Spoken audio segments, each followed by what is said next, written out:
Bonjour à tous et bienvenue sur ma chaîne. La semaine dernière, je vous avais réalisé un podcast qui traitait des 8 ressentis qui vous permettent de prendre conscience que vous êtes bel et bien engagé dans une ou des relations toxiques, que ce soit au travail, dans le cercle social ou à la maison. Aujourd'hui, je vous propose d'illustrer ces 8 points par des exemples pour approfondir un peu plus le sujet. Quelles sont les situations dans lesquelles on peut se retrouver et qui, si répétées et permanentes bien sûr, vont faire que l'on sera comme une petite grenouille dans une bassine d'eau sur un réchaud et qui ne se rend pas compte qu'elle est en train de cuire. Je vous invite vraiment à me suivre sur Instagram, à vous abonner et à partager mes vidéos YouTube et mes réels avec vos proches et avec toutes les personnes qui en auraient besoin, parce que vous savez maintenant que je souhaite vraiment porter un soutien plus grand aux femmes victimes de violences psychologiques et physiques. On va juste briser quelques clichés avant de commencer. J'entends souvent dire, mais si ces relations sont si dures, pourquoi vous ne les quittez pas? On l'entend aussi pour les femmes battues, par exemple, si je voulais aller dans cet extrême-là. Et il faut vraiment comprendre les enjeux psychologiques qui font que la personne ne part pas. Pour arrêter de rajouter de la souffrance aux victimes en leur disant, fallait juste partir. Pourquoi tu n'as pas dit stop? Pourquoi tu n'as pas quitté? Ça ne se passe malheureusement pas comme ça, c'est pas si facile. Et c'est pour ça qu'il ne faut pas hésiter à approfondir le sujet pour mieux comprendre. Et d'ailleurs, j'entends aussi souvent des questions du genre, mais pourtant tu es quelqu'un d'affirmé, tu as du caractère, tu as une forte personnalité, tu es intelligente, tu sais ce que tu veux, tu sais où tu veux aller. Comment ça se fait que tu t'es laissé avoir par ce genre de personne ou ce genre de relation? Alors, c'est pas du tout une question d'être affirmé ou d'avoir du caractère. Et d'ailleurs, ce sont exactement ce type de personnes qui sont d'excellentes proies à tout type de bourreaux, car leur caractère, c'est aussi un signe de persévérance, de patience. C'est un cerveau qui est orienté solution. Ce sont des personnes qui sont dans la compassion, qui sont dans la révolte contre l'injustice, qui ont envie de se battre jusqu'au bout pour réaliser des rêves et mener à bien des projets. Ce sont donc les proies idéales finalement, parce qu'elles sauront patienter face aux difficultés et aux problèmes. Elles chercheront à comprendre l'autre pour trouver des solutions. Et ce sont des sauveuses nées qui veulent que tout le monde aille bien partout. Donc le syndrome du sauveur, si vous en avez déjà entendu parler, vous savez ce que c'est, mais ça pourra faire l'objet d'une autre vidéo, d'un autre podcast à lui seul. Alors, ces histoires de relations toxiques, pour comprendre pourquoi vous ne vous en rendez pas compte tout de suite, pensez à cette histoire de la grenouille justement qui est en train de gigoter dans une bassine d'eau tranquillement, mais la bassine est posée sur un réchaud. Et la grenouille ne réalise jamais ce qui est en train de lui arriver, alors qu'en fait, elle est en train de cuire. Donc, c'est quelque chose de vraiment vicieux, sournois, lent, qui s'installe dans le temps, en fait. C'est pas quelque chose de violent et qui vous vient en pleine face tout de suite. C'est quelque chose qui s'installe dans la durée et dont on ne se rend jamais compte parce que c'est comme lorsque vous vivez avec vos enfants, vous ne voyez pas qu'ils sont en train de grandir. Mais quelqu'un qui ne les a pas vus depuis longtemps va se dire waouh, qu'est-ce qu'ils ont poussé. Là, c'est exactement pareil. Vous êtes dedans, vous ne voyez pas, mais quelqu'un de l'extérieur va se dire waouh, mais comment tu fais pour supporter ça? Mais est-ce que tu as vu ça? Est-ce que tu as vu quand la personne t'a parlé comme ça? Quand elle a eu ce comportement-là, quand elle a eu cette réaction?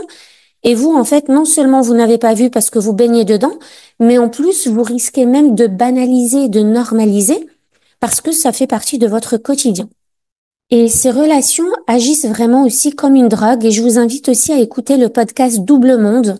C'est l'interview de Sophie Coste, une animatrice radio et télé que vous connaissez sûrement, et qui, après avoir vécu avec un pervers narcissique pendant 5 ans, je crois, parle de drogue sur mesure. Il y a donc vraiment une certaine addiction au comportement toxique qui explique aussi pourquoi les victimes n'arrivent pas à quitter facilement.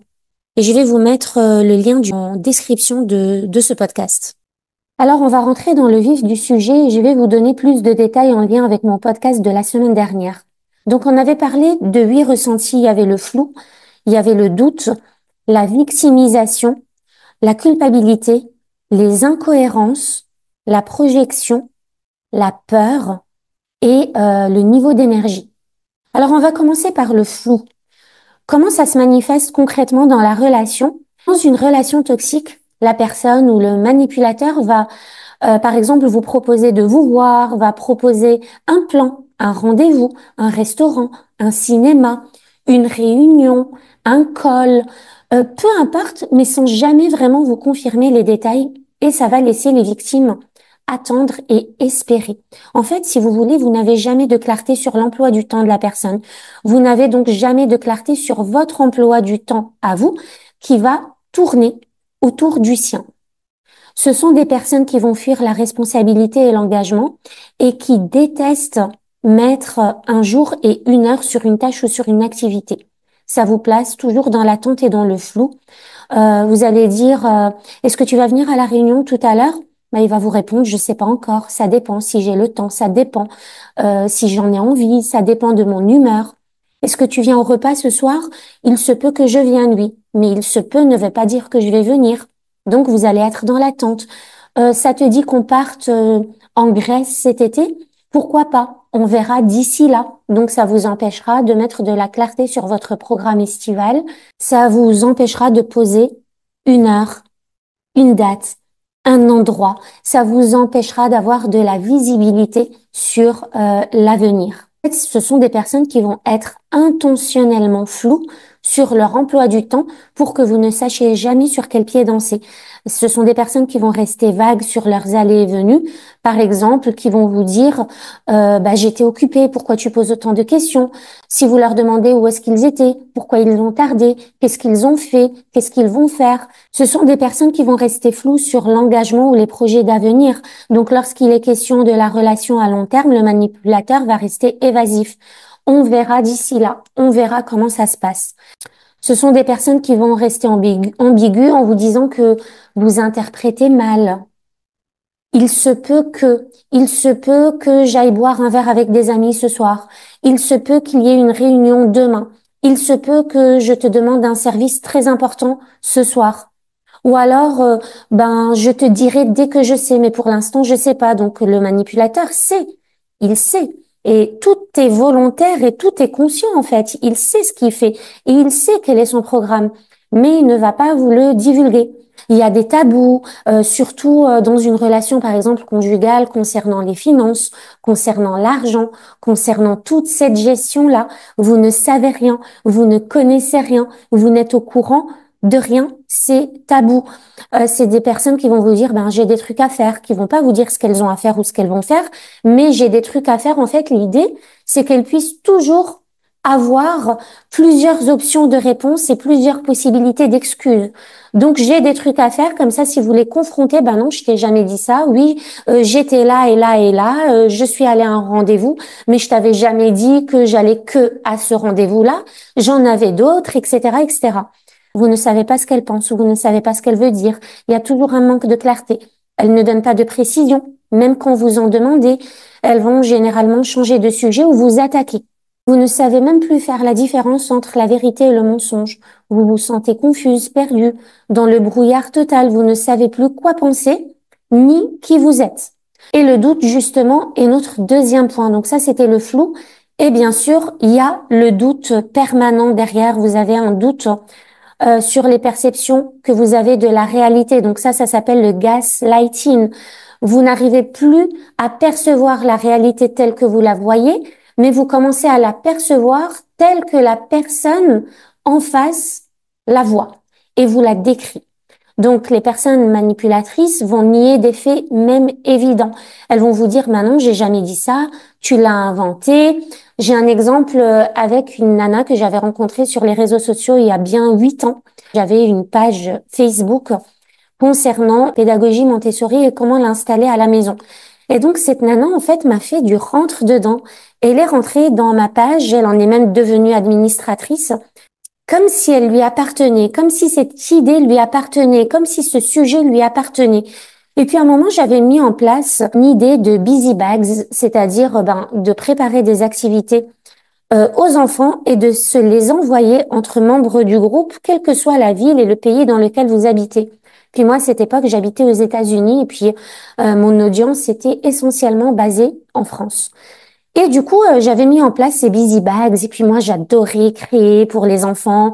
Et puis j'envoyais plein de busy bags partout. Les enfants étaient contents. Les mamans me faisaient des retours, en partageaient les vidéos, les photos dès la réception des colis, etc. Enfin, c'était vraiment un projet que j'affectionnais. Je trouvais ça vraiment génial de partager. Et cette nana est rentrée dans le truc et puis a commencé à nous parler de ce qu'elle mettait dans les colis, etc. Sauf que personne n'avait jamais reçu de colis de sa part. Donc, les preuves sont là que personne n'a rien reçu. Les preuves sont là que on s'était mis d'accord qu'elle allait envoyer tel et tel colis à telle et telle personne. On a les retours comme quoi personne n'a rien reçu, mais la nana, elle commence tellement à nier les faits qu'on commence à douter, qu'on a douté. Et puis vous verrez que je vais parler de culpabilité derrière aussi. C'est très, très, très important dans ce type de relation. C'est vraiment fort, c'est vraiment gros, c'est grand, au point qu'on commence à douter. Et elle va dire, non, mais moi je savais pas, moi je l'avais bien envoyé, mais est-ce que vous avez bien regardé avec la poste? Renseignez-vous chez vous, les colis ont dû être perdus. Et puis moi je me suis donné tellement de mal, et puis j'étais tellement contente de vous envoyer tout ça, je ne comprends pas, oh là là, je vais en refaire un autre, je vais tous les refaire, il y en a 20, mais c'est pas grave, je vais travailler dur dessus et vous les refaire. Oh, je suis tellement triste que les enfants n'aient pas reçu mes colis. Donc, c'est des mensonges tellement gros et grands qu'on y croit et qu'on doute. Et qu'on doute, même s'il y a les preuves sous les yeux du comportement néfaste de la personne, on se met quand même à douter. Vous avez vu clairement la personne faire quelque chose, mais elle va quand même le nier.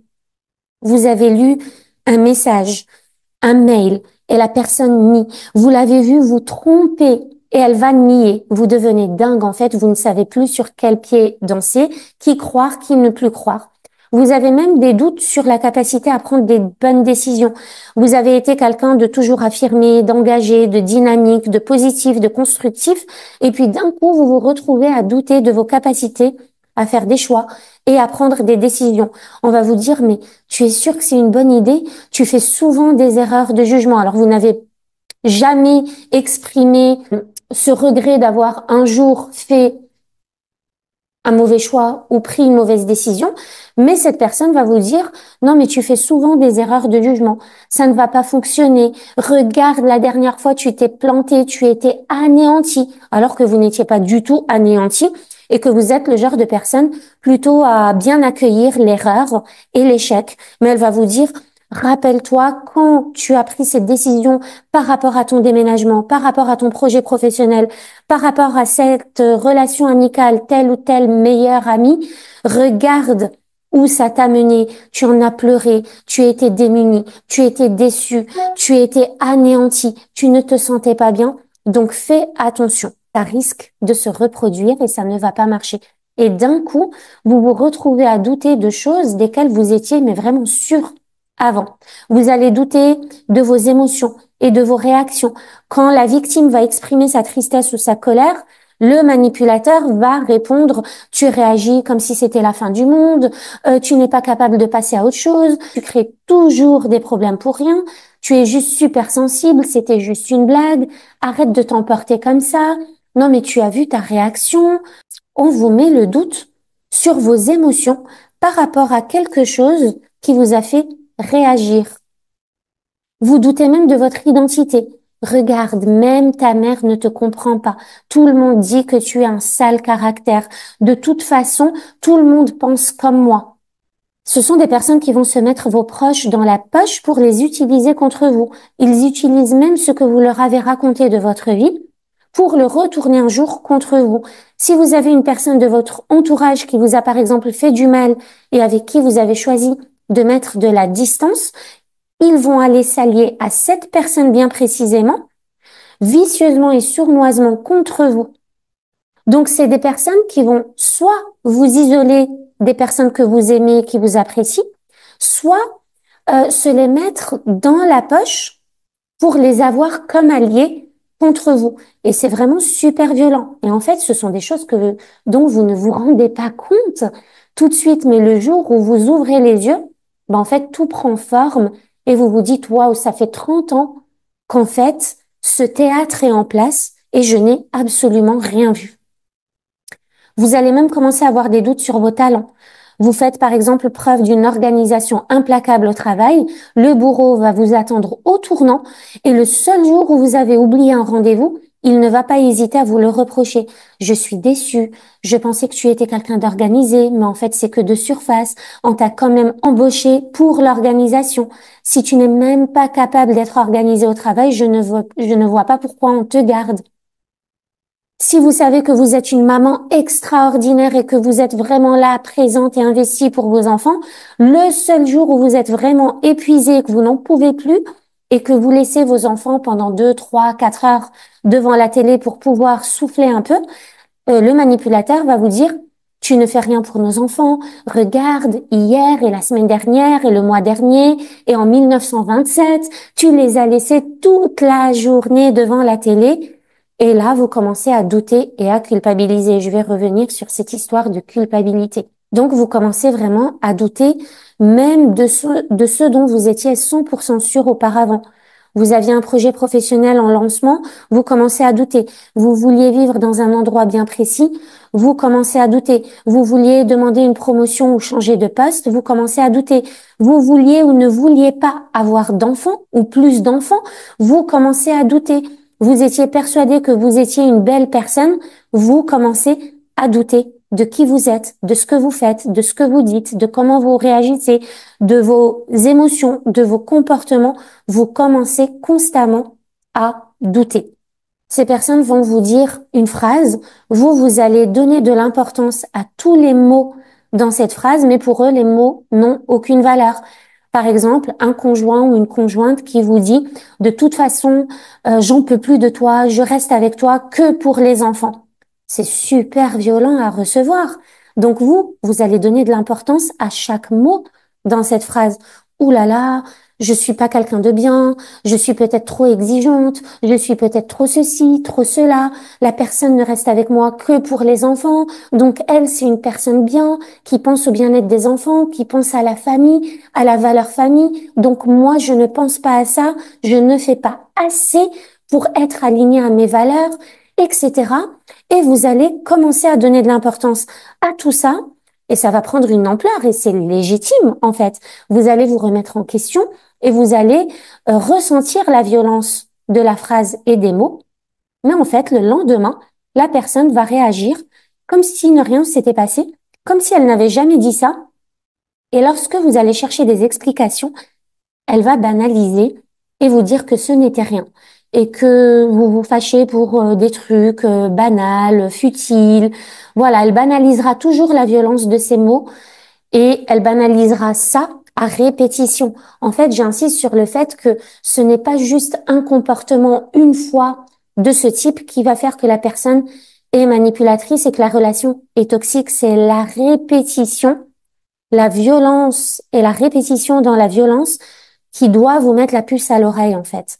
Voilà. Donc, elle va vous dire que vous vous fâchez pour rien, que vous vous emportez pour rien, que ce ne sont que des mots. Et puis, on dit tous des mots comme ça, plus ou moins violents, qu'on se fâche. Alors que vous, ben non. Vous ne dites jamais des choses comme ça d'une telle violence si vous ne le pensez pas. Et même lorsque vous le pensez, vous culpabilisez de le dire, donc vous ne le dites pas. Donc, c'est ce qu'on peut appeler une claque, un bisou. Vous allez souvent, mais vraiment très très souvent, vous retrouvez dans ce type de situation où on vous met une claque et on le fait suivre par un bisou. Et c'est comme ça en fait que le doute s'installe. Ça s'appelle lancer le chaud et le froid. On vous donne le froid, donc la claque, et puis derrière il y a le bisou. Et du coup, vous vous retrouvez à minimiser les dégâts. Parce que vous vous dites, bon, ok, il m'a mis une claque, deux claques, trois claques, la personne, ok, m'a bien claqué, mais il y a eu un bisou, il y a eu un show derrière, il y a eu quelque chose comme de l'ordre du compliment, de la gentillesse, de l'affection, quelque chose de tactile. Il y a quelque chose qui vous met le doute parce que vous commencez à vous dire, bon, bah ça va, on peut laisser passer, la personne regrette. Avec le bisou, elle vous fait comprendre que elle a juste manqué de tact, qu'elle regrette, qu'elle s'en veut, qu'elle a reconnu ses torts. Mais en fait, non, c'est pas du tout ça, puisque ça se reproduit derrière et encore et encore et encore. Et ça se répète au fil du temps. Et quand je dis au fil du temps, c'est pas au fil de la journée, c'est au fil des mois et au fil des années. Et des fois, les années, ben, c'est pas 2 ans, 3 ans, c'est 15 ans, 30 ans, 40 ans. Et ça se répète, une claque, un bisou, un froid, un chaud, qui vous fait aussi douter, mais aussi patienter. Il y a une dispute violente avec des insultes et puis le lendemain, des compliments et des fleurs. Donc, vous banalisez la gravité des choses et vous vous habituez un peu à ce cercle vicieux. Vous vous habituez à ce mode de fonctionnement. Donc, en gros, quand il y a une dispute et une violence et des insultes encore et encore, ben, vous savez que derrière, bon, ben, il y aura un bisou, il y aura un compliment, il y aura un bouquet de fleurs. Il y aura ce qui va vous laisser penser que ce sont des regrets ou ce sont des excuses. Vous avez l'impression que la personne vous présente ses excuses alors qu'elle ne vous les a jamais présentées. Vous avez l'impression que la personne regrette alors qu'elle n'a jamais exprimé regretter quoi que ce soit. Et d'ailleurs, si vous lui dites que vous aimeriez des excuses, vous aurez souvent une réponse du type, mais des excuses, pourquoi? J'ai absolument rien fait. Non, mais des excuses, tu t'attends à des excuses. Tu veux que moi, je m'excuse, mais de quoi? Alors qu'il y a vraiment de quoi, mais la personne ne s'excusera jamais. Donc, ça va vous laisser l'impression que c'est juste un ego démesuré, mais ça va au-delà de ça. Vous allez même douter sur les souvenirs ou des événements passés. Le manipulateur va changer de version d'un événement qui s'est vraiment produit. Par exemple, vous avez une discussion sur le lieu de vie. Vous aimeriez déménager et vous avez fortement exprimé que vous ne vouliez pas déménager à cet endroit-là. La personne sur le coup va vous dire oui, ok, d'accord, tu as raison, je comprends, j'entends. Et puis, 1 an plus tard, elle va vous dire non, mais on s'était mis d'accord que quand les enfants auraient grandi, on allait déménager à cet endroit-là. Et là, vous commencez à douter. Non, mais j'ai jamais dit ça. En fait, j'étais complètement en désaccord avec ce truc. J'ai jamais dit ça. Mais vous allez douter. Vous allez vous dire, vous allez finir par croire qu'effectivement, vous aviez dit, OK, là, je n'ai pas envie de déménager à cet endroit-là. Mais quand les enfants seront grands, ou quand on aura changé de travail, ou quand j'aurai lancé mon projet professionnel, ou quand, oui, là, d'accord. Mais en fait, vous n'avez jamais dit ça. Mais vous commencez à croire que vous l'avez dit. Vous vous êtes mis d'accord d'annuler un événement, mais quelque temps plus tard, on va vous reparler de cet événement en vous disant, ben non, il n'a jamais été question de l'annuler. Ou dans le sens inverse, vous ne vouliez pas annuler un événement, donc vous commencez à l'organiser, et puis à quelques jours de l'événement, la personne vous dit, ah non, non, mais moi je viens pas, moi je m'implique pas, moi je me suis jamais engagée là-dedans, l'événement tu l'as lancé toute seule, et puis de toute façon tu n'en fais qu'à ta tête, et puis tu ne me consultes pas, alors que vous vous étiez bien posé pour discuter de cet événement-là et de tous les détails qui le concernent. Donc cette confusion permanente va finir par vous affaiblir, par vous mettre le doute. Vous allez toujours être aux aguets, dans la méfiance, dans le questionnement. Et waouh, c'est dur, c'est vraiment dur d'être tout le temps dans un état d'esprit, dans une dynamique de méfiance. Vous n'êtes jamais sûr de rien, ni de vous, ni de l'autre.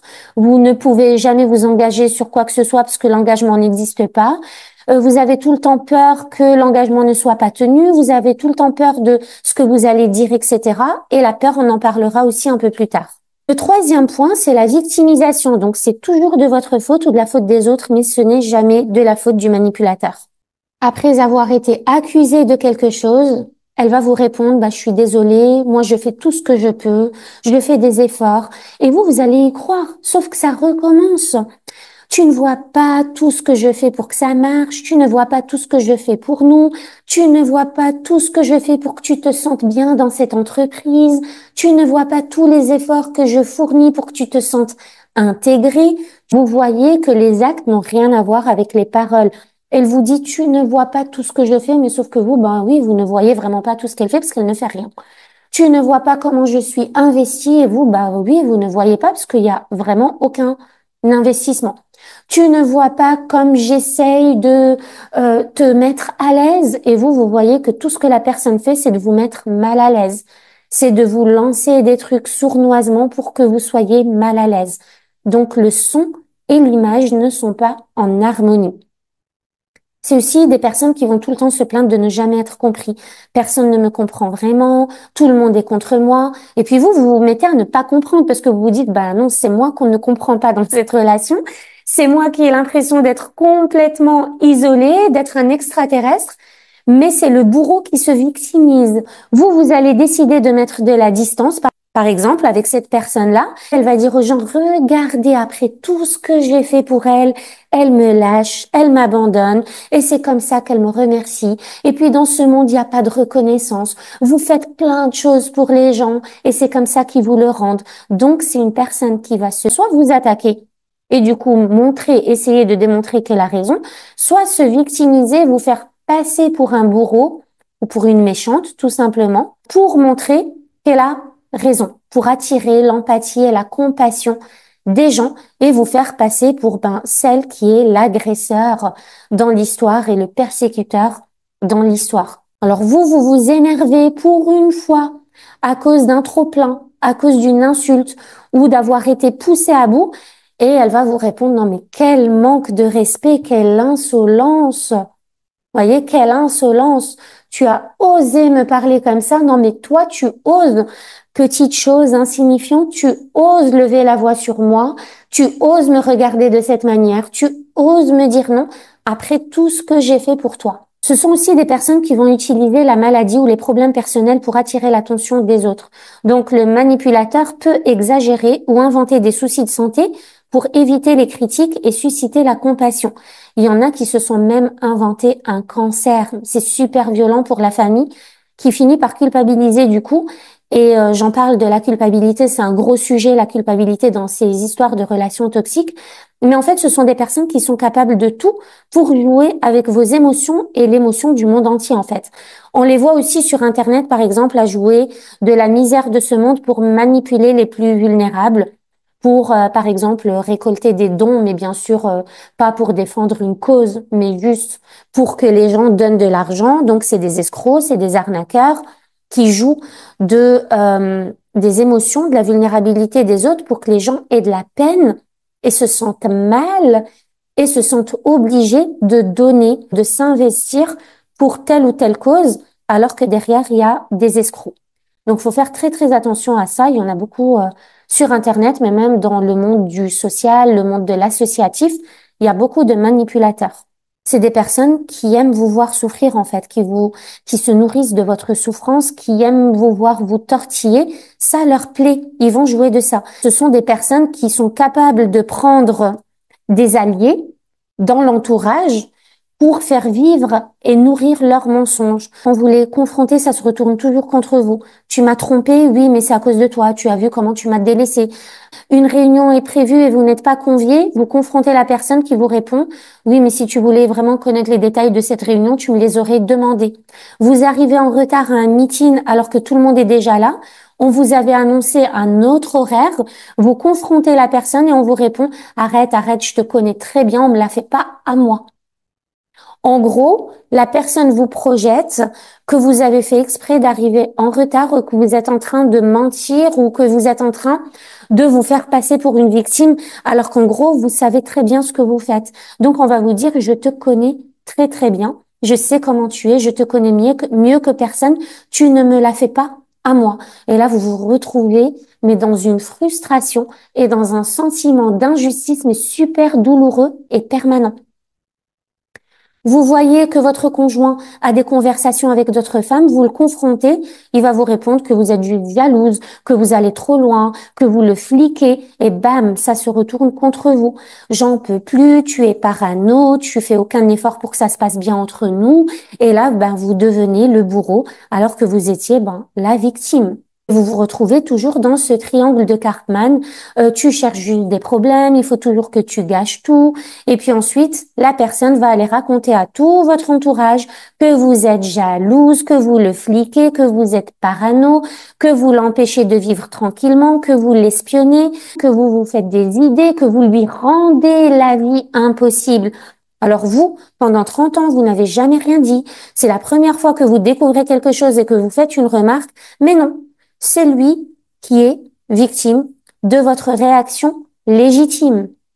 Au final, en réagissant comme ça à toutes vos confrontations et à toutes vos remarques, vous finissez par avoir peur de créer un conflit Et du coup, vous finissez par avoir peur de parler. Et du coup, vous ne parlez plus. Vous acceptez, vous vous taisez, vous voyez, mais vous ne dites rien. Vous lisez des choses, mais vous ne dites rien.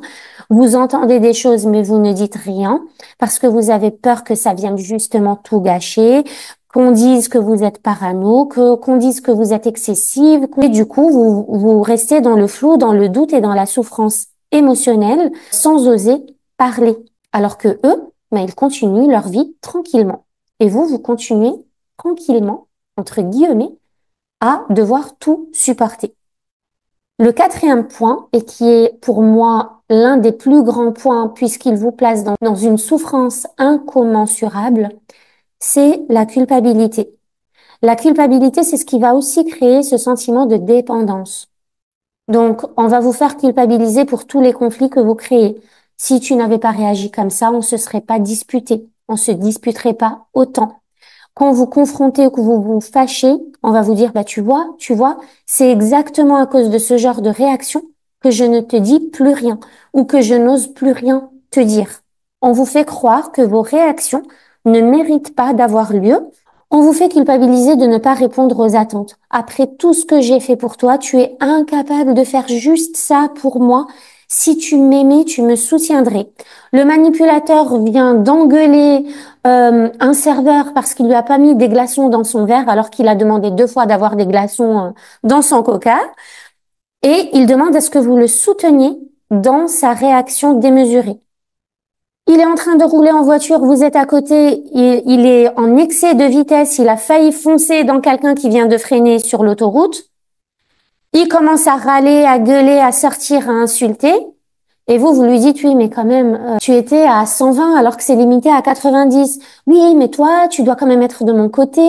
Je comprends pas. On dirait que tu es tout le temps contre moi. Mais tu n'as pas vu que lui, il a freiné quand même soudainement. Et puis on a les enfants derrière. Tu imagines ce qui aurait pu arriver aux enfants? Et là, bam, ça touche à la famille, aux enfants. Vous vous sentez touché, vous culpabilisez. Oui, c'est vrai, quand même, on aurait pu avoir un accident à cause de ce con-là devant nous qui a osé freiner comme ça dans un bouchon qui a surgi de nulle part. Voilà. On va vous dire, si tu m'aimais, tu me suivrais alors qu'il veut vous faire déménager dans le seul endroit au monde où vous ne voulez vraiment pas vivre. Tu n'as jamais manqué de rien avec moi et regarde comment tu me traites, alors que vous avez toujours manqué de tout et vous n'avez jamais rien dit. On comprend plus rien en fait. On vous dit que vous ne manquez de rien alors que vous ressentez que vous avez manqué de tout. On vous dit que vous êtes un bourreau alors que vous ressentez que vous avez toujours été victime. On vous dit que vous faites toujours des reproches alors que vous n'en avez jamais fait jusqu'à aujourd'hui. Vous ne savez plus quoi penser. Et c'est cette personne qui va vous dire, j'exige le respect. Je ne demande qu'une chose, c'est le respect. Et vous vous dites, mais je me suis en fait toujours tuée à donner de l'écoute, de l'empathie, de la réassurance, de la sécurité, du respect, de l'engagement à cette personne-là. Et là, elle me dit qu'elle manque de respect. Et en fait, tant que vous ne comprenez pas que le respect qu'elle demande, c'est de tout avoir de votre part et que elle se donne le droit de ne rien donner, ben vous allez toujours être dans une quête d'amélioration de vous-même, de qui vous êtes, de vos comportements pour satisfaire cette personne-là. Mais en fait, cette personne ne sera jamais satisfaite parce qu'elle vous demande le respect, mais derrière le mot respect, il y a amour excessif, attention excessive, engagement excessif, empathie excessive, compassion excessive. En fait, ils veulent tout, tout, tout, tout, tout, tout, tout. Ils veulent vous mordre, vous manger, vous bouffer, vous sucer, vous inspirer, tout ce que vous pouvez donner, mais tout en se réservant le droit de ne rien donner en retour. C'est ça le respect du manipulateur. Elle va vous faire culpabiliser de dire non. Vous refusez une demande déraisonnable, le manipulateur va vous répondre, bah, je vois que je ne peux vraiment pas compter sur toi. Au travail, vous refusez de travailler sur un dossier à 18h30 alors que vous deviez déjà être parti à 17h. On va vous dire, oui, mais c'est urgent, tu peux au moins faire ça pour moi. Mais si tu peux pas le faire, c'est pas grave, mais vraiment, ça serait super gentil et généreux de ta part si tu pouvais me rendre ce service-là. Donc, en fait, vous culpabilisez. Qu'est-ce que je fais? Si je dis non, la personne va être dans le caca parce que ça va la retarder dans son travail, etc. dans ce dossier. Si je dis non, je réponds pas à mes valeurs de gentillesse, de générosité et d'empathie. Donc, il faut que je dise oui. Donc, je peux pas refuser. Et c'est comme ça que l'emprise finit par s'installer. Tu refuses d'annuler un rendez-vous que tu as déjà planifié pour ton travail depuis longtemps parce que la personne vous dit qu'elle est en train de mourir d'un rhume et que vous devez être là pour vous occuper d'elle. Elle va vous répondre, mais tu n'es jamais là pour moi, tu fais toujours passer ton travail avant moi. Tu refuses un bisou parce qu'avant le bisou, il y a eu 10 claques. Donc, en référence au claque, un bisou dont j'avais déjà parlé concernant le doute, eh bien, on va te dire, bah, tu n'es jamais contente, tu es capricieuse, tu n'es jamais satisfaite, je t'offre des fleurs, je reviens vers toi pour m'excuser, mais tu n'acceptes pas mon bisou, alors que vous n'acceptez pas ce bisou parce qu'il y a eu 10 claques avant et que, bah, il n'a jamais été question d'excuses ou il n'a jamais été question de regret. Vous voyez que la personne veut juste mettre ça sous le tapis pour passer à autre chose parce que ça l'arrange. Tu découvres un mensonge comme un mail, un texto et tu le confrontes, on va te dire mais comment as-tu osé regarder mes messages? Mais je pensais que tu étais une personne de confiance, tu as fouillé dans mes affaires et là votre valeur de loyauté est bafouillée. Elle est tellement forte que vous commencez à avoir l'impression de l'avoir trahi. Donc, vous culpabilisez d'avoir été une mauvaise personne parce que vous l'avez trahi. Et vous, dans votre socle de valeurs, on ne trahit pas. Du coup, elle vous renvoie cette image de la personne à qui on ne peut pas faire confiance. Donc, vous culpabilisez. On va vous faire culpabiliser par rapport aux collègues ou par rapport aux enfants. Tu es acharné au travail, tu n'as jamais pris de congé maladie, tu n'as jamais été en retard, tu as toujours géré plus que ce qu'il fallait. Et le jour où tu n'en peux plus, où tu veux te mettre en maladie, faire une pause, prendre des distances au travail, on va te faire culpabiliser. Tu vas culpabiliser de laisser tomber les collègues et du fait qu'ils aient plus de travail à cause de toi, à cause de ton absence, à cause de ton départ. Dans une relation familiale toxique, on va te dire, il faut que tu penses aux enfants. Les enfants vont souffrir, les enfants vont être détruits, alors qu'en réalité, c'est le bourreau qui va finir par les faire souffrir et par les détruire pour générer une souffrance générale qui va vous faire culpabiliser. Vous allez culpabiliser d'abandonner, de lâcher, d'avoir perdu autant de temps, d'avoir fait autant d'efforts pour rien. Et on en vient toujours à ce manque de reconnaissance et de validation. Vous allez culpabiliser de ne pas continuer à investir tous les efforts possibles pour que les choses finissent par marcher et qu'on voit enfin que vous êtes de belles personnes et que vous êtes suffisamment bien. Donc la culpabilité d'abandonner une personne en souffrance est très très présente parce que même si c'est vous qui êtes en souffrance, vous remarquez aussi que le bourreau est en souffrance. Vous vous dites oui, mais il a dû avoir une enfance sacrément difficile pour en arriver là. Donc vous finissez par culpabiliser d'abandonner une personne en souffrance alors qu'elle vous fait mais grandement souffrir. Alors ça vous donne clairement des indications sur les vulnérabilités à aller travailler pour ne plus vous retrouver dans des relations de ce genre. Alors, l'autre point qui est très très important à mes yeux aussi et qui correspond à la base de ce qui pourrait être une relation saine ou une relation toxique, c'est l'incohérence. Pour moi, le fait d'être cohérent, qu'il y ait une harmonie entre le son et l'image, entre ce qu'on dit et ce qu'on fait, ce qu'on dit qu'on fait et ce qu'on fait, ce qu'on dit, c'est la base. C'est la base des relations. Donc là, quand vous êtes dans une relation toxique, vous remarquez qu'il n'y a pas de cohérence, que tout est incohérent. Et vous ressentez la frustration et l'injustice face à cette incohérence. Par exemple, vous avez des changements soudains d'attitude de la part du bourreau. Un jour, la claque, un jour, le bisou. C'est de l'incohérence. Un jour, la personne est affectueuse, un jour, elle est violente. Un jour, elle est chaude, un jour, elle est froide. Un jour, elle est aimante, un jour, elle est insultante. Rappelez-vous toujours de cette incohérence entre la claque et le bisou. Un jour, vous allez vous faire insulter, vous allez vous faire dénigrer, dévaloriser, et le lendemain, vous êtes la meilleure personne au monde. Si c'est au travail, on va valoriser vos compétences, par exemple en réunion devant tout le monde. On va dire que vous êtes organisé, engagé, investi, et le lendemain, on va venir vous voir et vous dire que vous manquez d'engagement, d'investissement, d'organisation, que c'est plus possible de continuer comme ça, que vous avez vraiment du travail à faire si vous voulez être gardé dans ce service-là, etc. Il y a aussi les injonctions contradictoires. Si vous ne savez pas ce que c'est une injonction contradictoire, sachez que les manipulateurs utilisent beaucoup ça. Ça leur permet de vous faire faire des choses que vous n'auriez pas fait par vous-même tout en pensant que c'est votre choix. La personne ne va pas vous dire directement d'arrêter de mettre une jupe, des talons, des robes ou ce genre de choses, mais elle va bien vous faire comprendre que si vous vous habillez de cette manière, il y aura un conflit, il y aura une dispute. Si vous vous habillez de cette manière, vous allez recevoir des reproches. Si vous vous habillez de cette manière, ben vous ne pourrez plus sortir avec cette personne-là. Donc, à force qu'elle vous l'insinue indirectement, par vous-même, vous allez changer votre tenue vestimentaire et votre mode vestimentaire et vous allez vous donner l'impression, au point de vous en persuader, que c'est votre style, c'est votre nouveau style, c'est votre choix, c'est votre décision, que c'est une forme de respect vis-à-vis du bourreau. Le bourreau ne va pas vous dire d'arrêter de travailler tard le soir, mais à chaque fois que vous allez rentrer du travail, vous allez avoir des reproches et des remarques, et des fois même très sournoises et silencieuses, comme j'aime le dire. C'est des remarques silencieuses. Par exemple, la personne ne se sera pas avancée sur le repas, ou pour faire dormir les enfants, ou pour faire les devoirs avec les enfants. Donc, par vous-même, vous allez vous sentir tellement surmené de devoir rattraper des tâches que vous auriez pu accomplir si vous n'étiez pas rentré si tard, que vous allez vous-même arrêter de travailler tard ou arrêter de consacrer autant de temps à votre travail parce que vous savez que derrière, ça va créer une dispute ou un conflit ou une surcharge. C'est une injonction contradictoire. Je vais te dire, ben non, tu peux, habille-toi comme tu veux, travaille autant que tu veux. Pour moi, du moment que tu es épanouie, heureuse, que tu es bien dans ta peau, dans ton travail, je suis contente.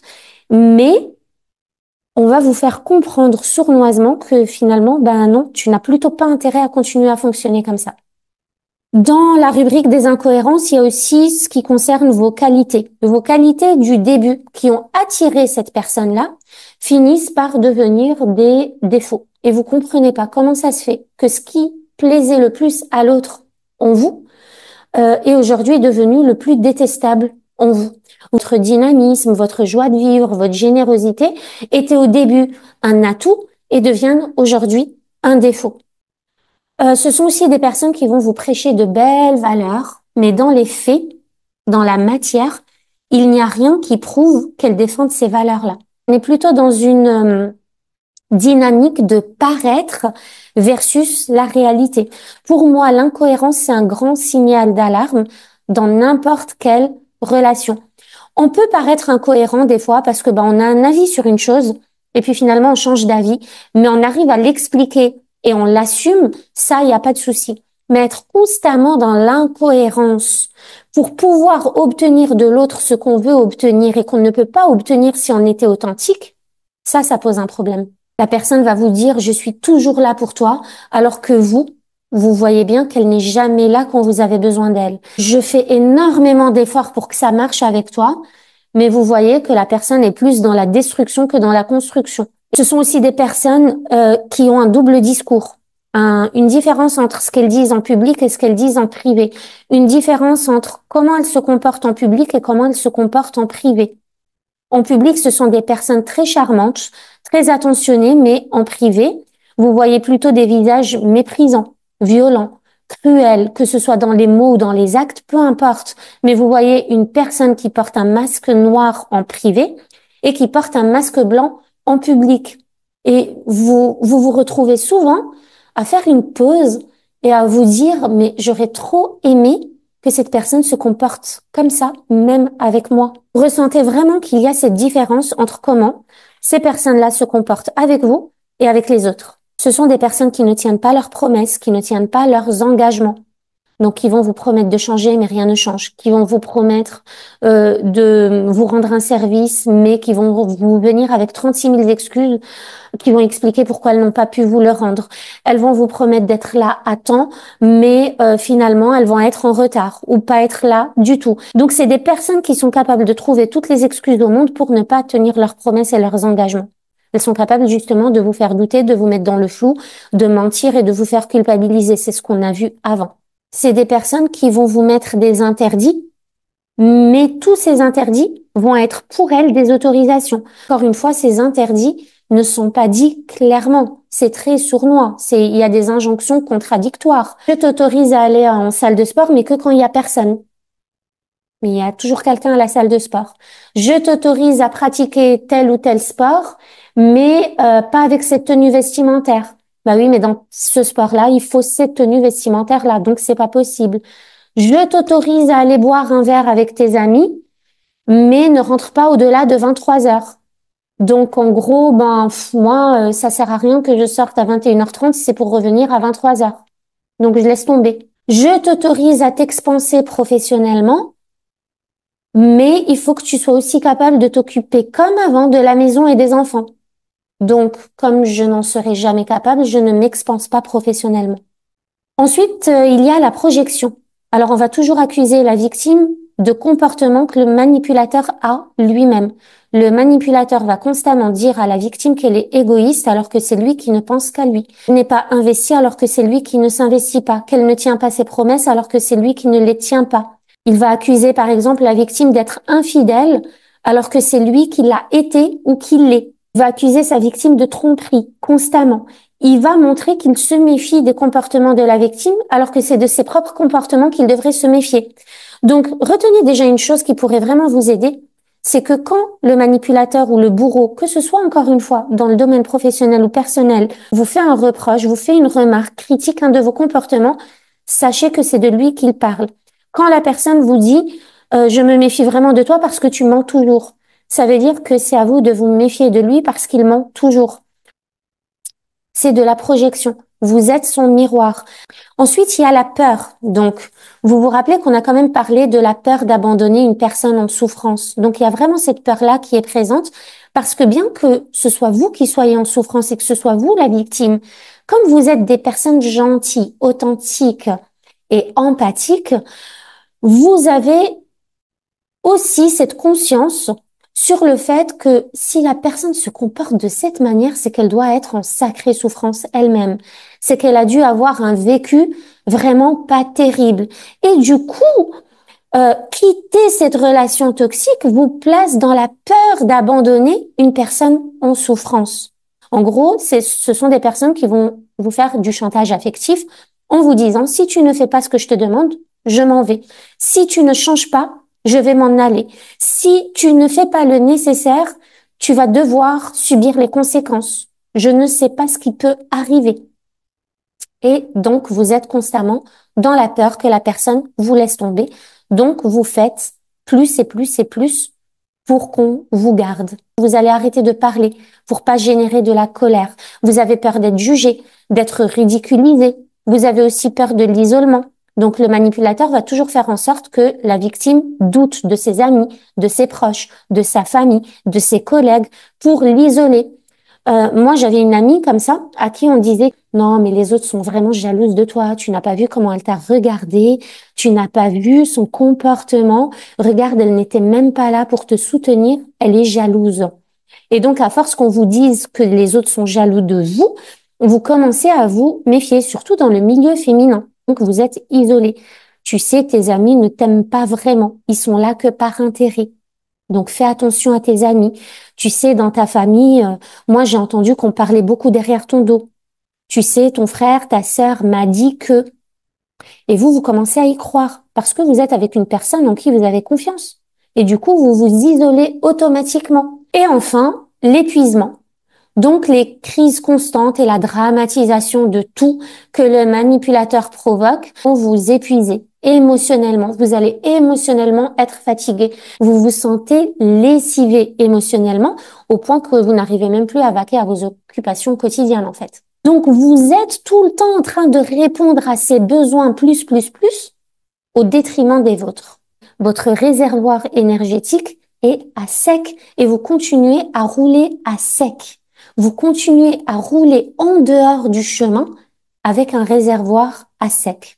Va même vous créer des sentiments d'urgence artificielle, vous dire que c'est urgent, qu'il en a besoin maintenant, que c'est une question de vie ou de mort. Des emails auxquels vous allez devoir répondre, une recherche que vous allez devoir faire, quelqu'un que vous allez devoir contacter en vous laissant dans un état de stress constant. Vous vous sentez dans une énergie positive, constructive auprès de quelqu'un, c'est un indicateur que cette personne vous élève. Mais quand vous vous sentez usé, épuisé auprès de quelqu'un, c'est un indicateur que cette personne cherche à vous user et à vous épuiser. Et vous allez constamment essayer de lutter, de vous battre, de vous acharner. Ce sont des personnes aussi qui vont vous surcharger de travail. Donc, que ce soit au travail, encore une fois, ou à la maison, ce sont des personnes qui vont chercher à vous épuiser par la quantité de travail qu'elles vont vous donner. Il n'y a pas de pause, il n'y a pas de répit, vous ne faites jamais assez, vous n'êtes jamais assez, vous allez constamment essayer de résoudre des problèmes que eux, ils vont vous créer. Vous n'avez pas le droit d'être fatigué, vous n'avez pas le droit d'être malade. Les manipulateurs ont des besoins beaucoup plus grands que les vôtres. Donc vos besoins ne comptent même pas, on n'en parle même pas, ils ne sont jamais légitimes. Donc on en revient à la grenouille qui est dans une bassine d'eau et qui croit que tout va bien pour elle parce qu'elle est dans son élément, mais la bassine est sur un réchaud. Et la grenouille ne se rend pas compte qu'elle est en train de cuire jusqu'au moment où elle est morte. Voilà, on a donc parcouru ensemble et plus en profondeur les 8 ressentis qui, lorsqu'ils sont répétés, sont des signaux d'alarme dans une relation toxique. Se sentir constamment flouté, en doute, responsable de tous les maux, culpabilisé, épuisé, manipulé, n'est pas un état normal et pourtant, nombreux sont celles et ceux qui les vivent en silence, pensant naïvement que l'amour finira par triompher. Ces ressentis sont de véritables messagers, des appels à vraiment apprendre à écouter votre intuition et à vous reconnecter à vos valeurs et à qui vous êtes vraiment. Si vous vous êtes reconnu dans ces exemples, sachez que ce n'est pas un signe de faiblesse, mais une prise de conscience essentielle. Il est crucial de ne jamais minimiser ce que vous ressentez, parce que ce que vous vivez compte vraiment. Et surtout, vous avez le droit de dire non à ce qui vous fait vraiment mal, même si cela demande beaucoup de courage. Donc je vous remercie d'avoir pris le temps d'écouter cet épisode. J'ai mis, comme à chaque fois, à votre disposition un exercice gratuit qui vous permet d'approfondir la réflexion pour votre situation personnelle. Vous trouverez le lien en description juste en dessous. Et je compte bien sûr sur vous pour partager avec le plus grand nombre pour qu'ensemble nous puissions redonner de la voix à celles qui ont perdu la leur. Je vous aime fort et je vous dis à très bientôt.